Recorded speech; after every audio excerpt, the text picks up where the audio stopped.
you divide it by the R wave of the V2, and the index which you get is the V2 transition ratio. So it's actually not that thing. It's like A upon A plus B divided by C upon C plus D, and you see what proportion of R wave it is there. If it is more than 1, it is clearly, I mean, if it is something like this, if it is more than 1, then it is clearly LVOT. If it is less than 1, then it could be LVOT, RVOT. If it is more than 0.6, it's LVOT. And if it is less than 0.6, it's RVOT. In nutshell, if you are seeing R wave, which is less than the R wave during sinus, it's more likely that it is RVOT, not LVOT. If the R wave which you are seeing is more than the R wave in sinus, then it is more likely to be LVOT rather than the RVOT. So I think it's quite clear. If not, we can discuss this. So RVOT versus LVOT, you see the QRS transition. Free wall will have transition in V4, V5. Septal RVOT will have transition in V3, V4. RCC, LCC or any other LVOT will have transition in V1, V2.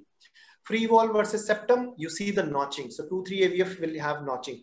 Now, notching you will also see in anterior RVOT, because anterior free wall can also be there. So slight notching will be there, but the pronounced notching that you see will be there in the free wall. And that notching will be there in all of the leads. You can see the notching in right from V3, V4, V5, V6 notching in case of free wall.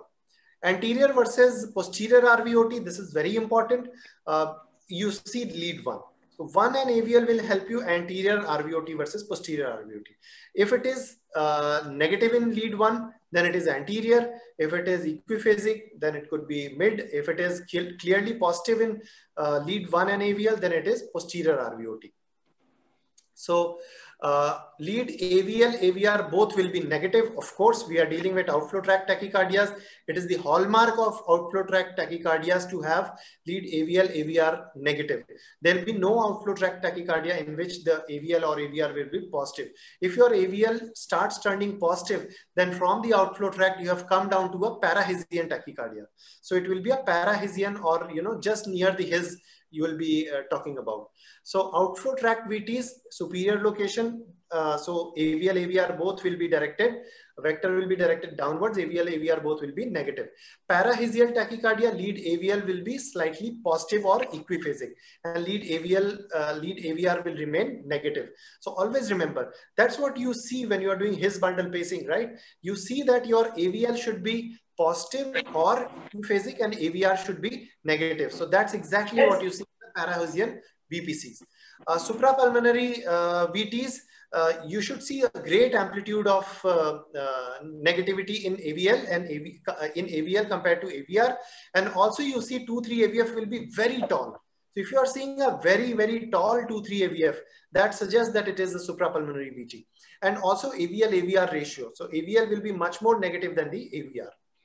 So these two things will be there. So deep QS complex in AVL, AVR, S waves deeper in AVL than AVR, and R waves will be very large in 2-3 and AVF. So this is again the same thing. This we have discussed. This is again a cartoon to show, you know, how it progresses from one place to another. Now this cartoon is very important.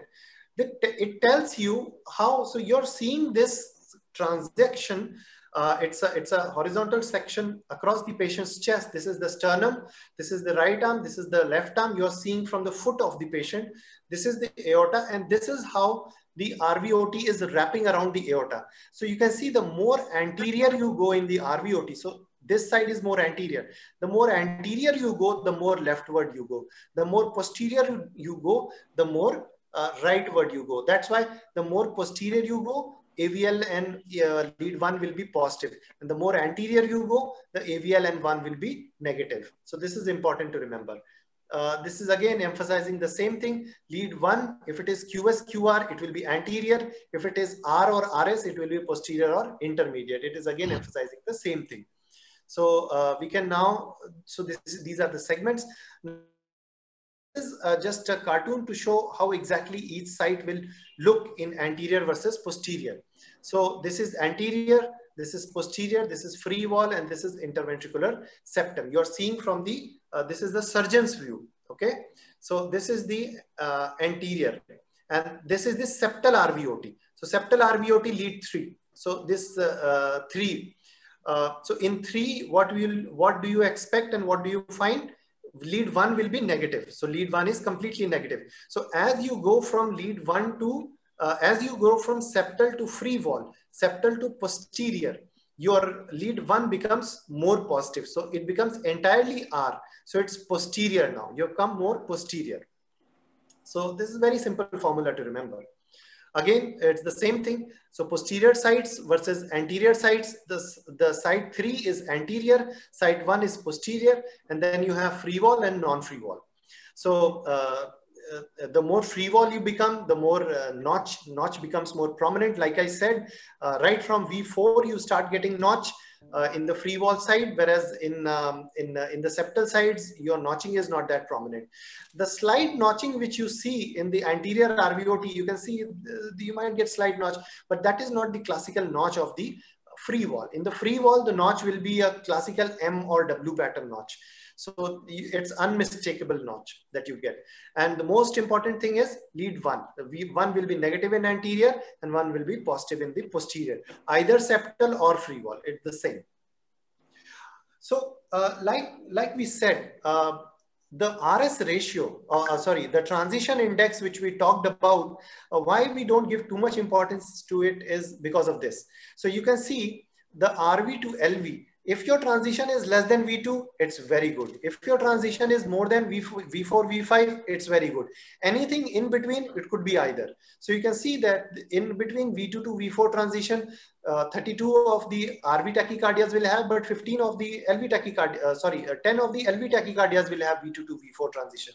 So it becomes very difficult to pinpoint and say that if your transition is V2, if your transition is V3, whether it is to rely upon V2 transition index, to rely upon that to say if it is LV or RV.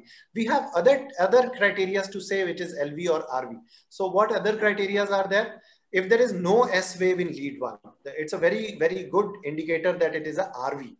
Because no S wave in lead 1, matlab everything is R wave. If in lead 1, everything is R wave, then it means that you're not at all crossing the midline, then it has to be RV. Okay, LV will not have, or any anterior tachycardia will not have this kind of thing. Similarly, RS amplitude index and R wave duration index. So we will discuss these things when we are discussing the LVOT-VT. So this is the RVOT, you know, how lateral you can get in the RVOT. This is the summit of VT. We'll discuss this also. This is the LV ostium. So let me just come to, yeah. So coming to the LVOT VTs. So we talked about 3-4 things. We talked about V2 transition index. We have already discussed that. Then we talked about in lead 1 an AVL, if it is more negative, lead 1 AVL, then it is more likely to be LV side rather than the RVOT. So now coming to the other parameters. The most important thing is the R wave duration index and R wave amplitude index. What do we mean by that? So duration index is, so remember this. So you take the duration of R wave and take the duration of entire QRS complex. So if your R wave is more than 40% of the entire QRS complex, it is LVOT. It cannot be anything else. If the duration of R wave is more than 30% of the, we are talking about in V1. This entire thing, R wave duration index and R wave amplitude index is in V1.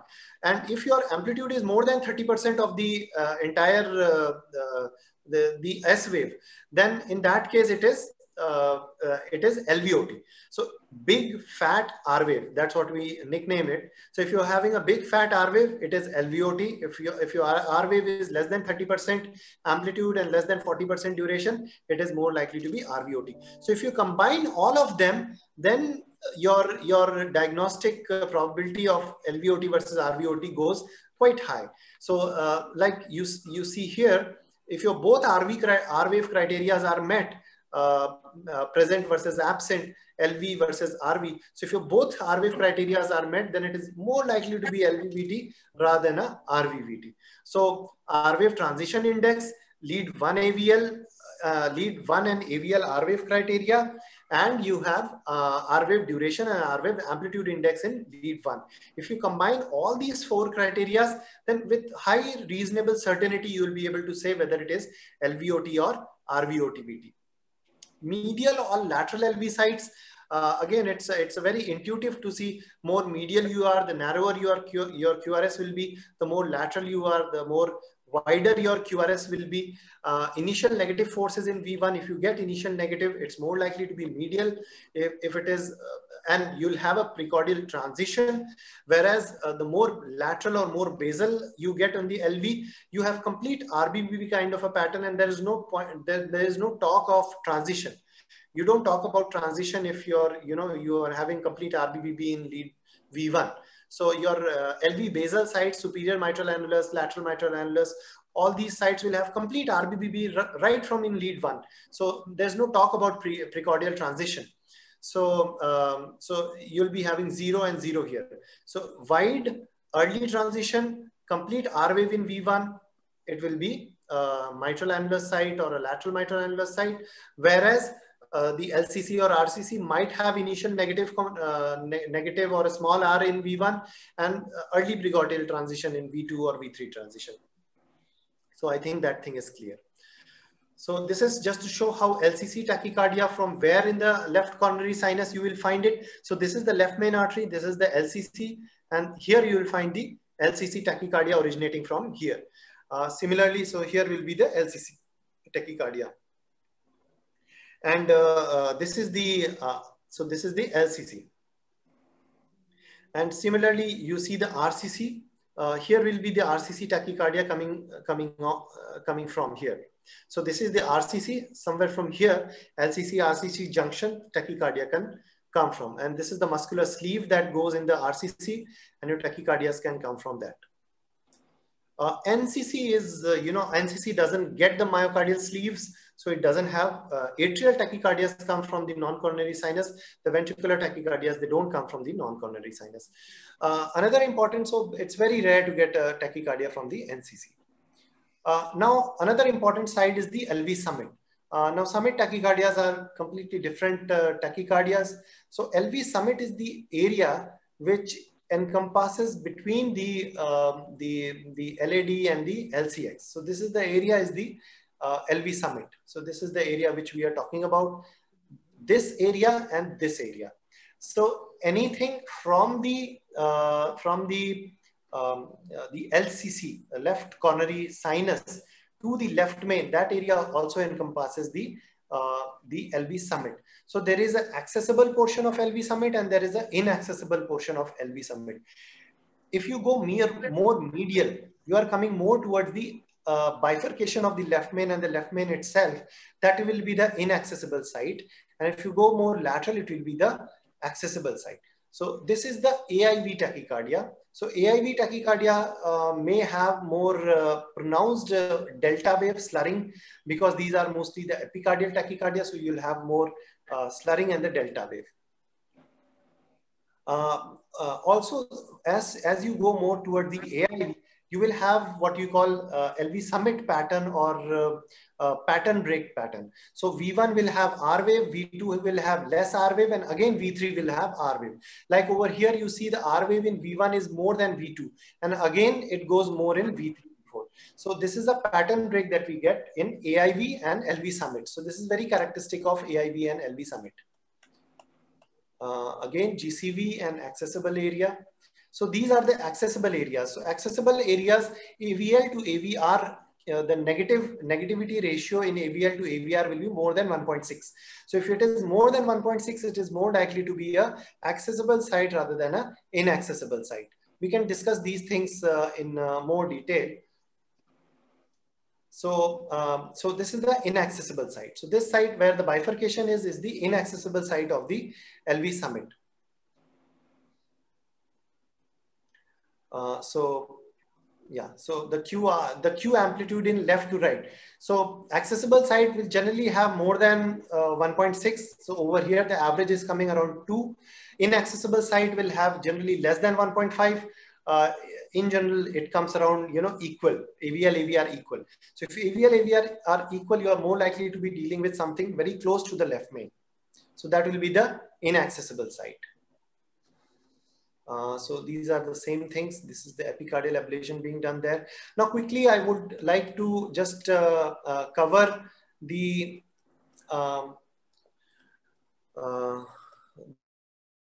VT. Okay, so this is a very important cartoon to show how the fascicular VT originates and how it comes. So basically you have one slow conducting zone called false tendon, what you call. So in routine, in sinus rhythm, the impulse goes fast, very fast from the posterior fascicle, and very slow conduction, slowly conducting in the slowly conducting false tendon. And also there is a retrograde conduction. So the antegrade slow conduction and the retrograde conduction both collide together and they cancel each other. But however, if suppose any ectopic comes, then this is a decremental conducting pathway. So this blocks here, and the retrograde conduction goes in the Purkinje muscles and the antegrade comes here. So it blocks in the Purkinje muscle, the antegrade conduction. Antegrade conducts from the slowly from the false tendon, and retrograde it again. By that time, Purkinjes are again conducting, and it goes back through the posterior fascicle, and that's how the re-entry ensures. So it's just like the slow fast AVNRT. The slow limb is the slow conducting false tendon, and the fast limb is the fast conducting Purkinje fibers. So between them, the tachycardia ensures. So how will you know that it is the, how will we know that it is the typical posterior fascicular VT? It will be RBBB. It will be superior axis. So 2,3 AVF will be negative. Precausal transition will be early.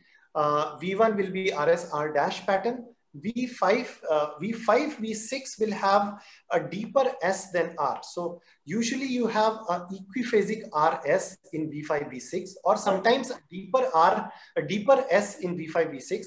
The reason is that the exit is more close to the base. So if you see more close to the apex, so exit will be somewhere here. If the exit is here, the typical the rules which I told you about the transition, they apply here. So it will be RBBB, but the transition will occur somewhere around V4. So your V5, V6 will show a deeper S wave than the R wave. So that is something which is classically we get in the posterior fascicular VT. Similarly, in anterior fascicular VT, everything will be the same, except that your axis will be 2,3 AVF will be positive. So that is the only thing that we see. Both left posterior fascicle and left anterior fascicle will have a Q or a negative more than the positive in the lead one. So this thing will be there. Your AVL will show positive. So important thing to remember is that your lead one will be negative, but your AVL will be positive because it's coming from below the left posterior fascicular VT. So it's something important to remember. So with this, I would like to conclude. If there are any talks we can discuss, I mean, any questions?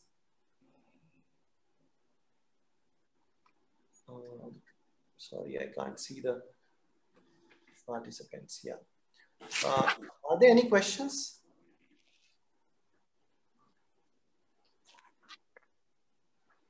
Do we have time? I mean, I skipped a lot of ECGs because I thought that we are overshooting the time.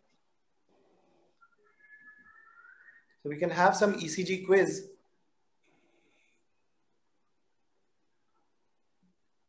Dr. Sardana, do you want to comment upon the hallmarks of the OT-VTs versus the fascicular VTs, RVOT, LVOT, if take-home message you want to give? I mean, you put it beautifully. So you've basically taught us so much on this that I think it's become a little confusing also. So just the takeaway would be that you should be able to differentiate between an LVOT, RVOT. So if the transition is later, it's more of an RVOT. So the transition is very, very early. So V1 transition would be a LVOT you should be suspecting. So that should be what should be think. Your talk is, I think, very much into electrophysiology. For MD practitioners, just this takeaway is that we're looking at a OT-VT. So RV-OT-VT classically would be a left bundle, right axis VT, which is grossly what they have to remember. And a fascicular VT, I would say, would be a right bundle, left axis VT.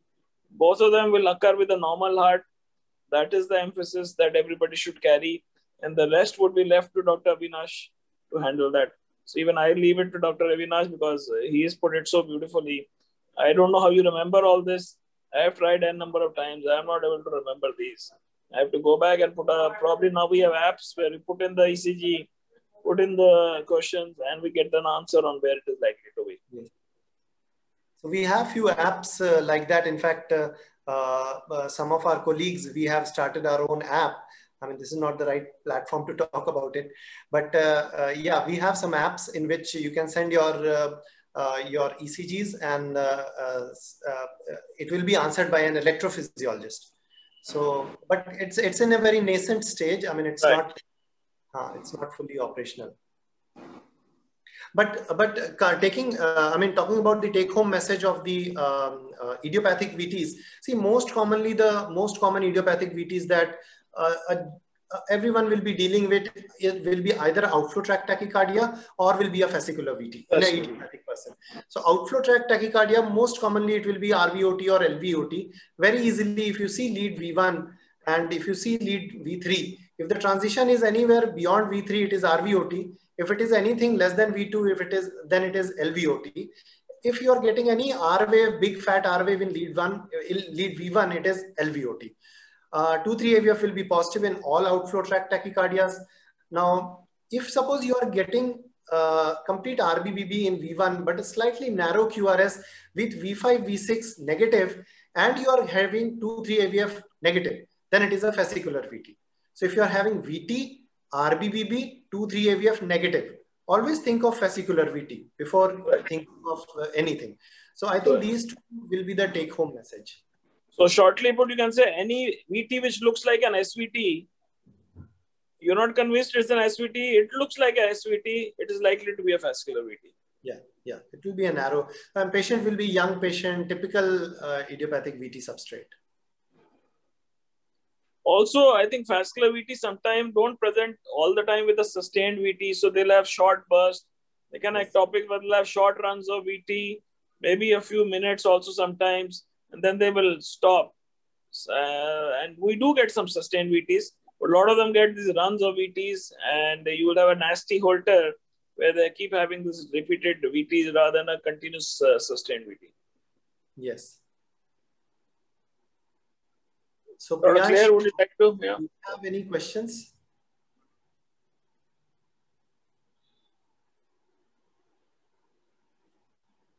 Seems to be dinner time for all. I think so.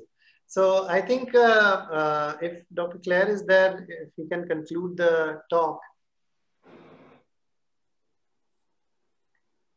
Or I think we only have to conclude the talk. So, it was very nice to have all of you again today with us. And I think this will be the last talk of this, this ECG Academy, I mean, this entire course. So now we'll be starting afresh. I think Dr. Claire is here. So Dr. Claire, sir, we have concluded the presentation and we have discussed with Dr. Sardana about the take-home messages for any idiopathic VTs, if you would like to give. Yeah, you know, the thing is that I think it's a little time is over, but I seriously want our attendees to give suggestions and feedback as to how we can improve the content of the course to be more useful for them. Yes, definitely. So I was also talking about, so I think this is the last what should I say, last session for this course of ECG Academy. I think we'll be starting new sessions now, right from the beginning. Absolutely. So we'll restart the whole process with a little bit changes from the previous content, but certainly I would be very, very happy and request the attendees to give us feedback about the It will be total 8 sessions and 2 or 3 talks per session. And it will be running, I think, 8 months for another course. Right. So I think I want to thank Boston again to partner us and look after the logistics. And if there are no questions, I think we can close this session. Yeah, sure, sir. Thanks a lot. Thank you, everyone. Thank you. Thank you. Good night. Thank you so much, sir. Thank you so much, Dr. Avinash, Dr. Claire, Dr. Sardana. It was really great having you with us today. And I hope the attendees also enjoyed the session as much. Thank you, sir. Great. Bye-bye. Have a good Bye, time. sir.